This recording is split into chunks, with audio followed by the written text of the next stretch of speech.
Pagkasa sa political battle, yan daw ayon sa isang political analyst ang motibo ng live televised speech ni Pangulong Aquino kagabi. Sa kanyang talumpati, dinepensahan ng Pangulo ang Disbursement Acceleration Program at President's Social Fund. Sabay buwelta rin sa mga bumabatiko sa kanya.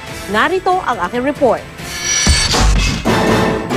Tayo ang nagbawas sa mga mekanismong maaaring gamitin para abusuhin ang kapangyarihan.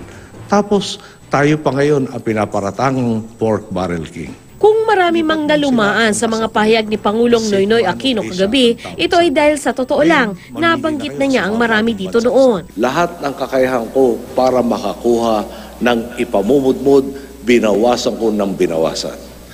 Sa kabila nito, tinawag pa po akong pork barrel king. At ang pagmamalaki niya na pakinabang sa Disbursement Acceleration Program o DAP, nagawa na rin noon ng palasyo. Malaki rin ang naitulong ng DAP sa nangyayaring pag-aarangkada ng ating ekonomiya. DAP again is a program where we induce acceleration spending. There are projects which are worthwhile. There are projects which we can use to accelerate not only infrastructure projects but social programs.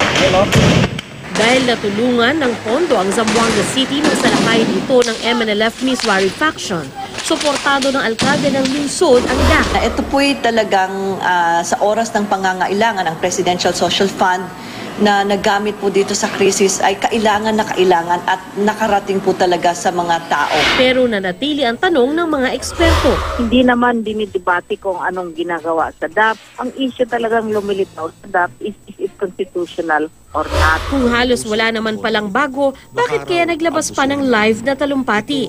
Pagkasaraw ito sa isang political battle ayon sa ilan. Nung nag-speech si Jinggoy at sinabi niya na damay-damay na tayo rito, that was it. Well, ito yung sagot actually. It took so long, 1 month. Pero ito yung sagot. Noong Setyembre, ibinulgar ni Senador Jinggoy Estrada na may pondo umano ang ehekutibo na inilaan para sa mga proyekto ng mga mambabatas pagkatapos ng impeachment ni dating Chief Justice Renato Corona. Kinalaunan na lamang ang pondo ay galing sa DAP. Mula noon, nalihis na sa DAP ang issue sa pork barrel.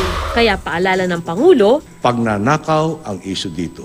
Hindi ako nagnakaw, pero ang mga di umano'y nagnakaw ay siyang nagpapasimuno ng kalituhan. sabay tila parinig sa ilang politiko. Tila sinunod na lamang nila ang payo ng isang matandang politiko sa kanilang kampo.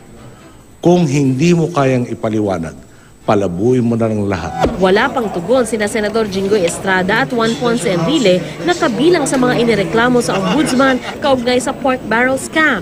Pero dati na nilang itinangging nagbulsa sila ng pondo ng bayan. Si Senador Bong Revilla naman, nakasama rin sa mga inireklamo, iginiit muli na hindi siya nagnakaw ng pondo ng bayan. Di maikakailang popular ang Pangulo kaya posibleng siya na mismo ang sumalag sa batikos na nakakaapekto rin sa kanyang mga kaalyado. Pero ayon sa ilang eksperto, malaking sugal ito. Kasi una, in the usual political battle, parang chess game.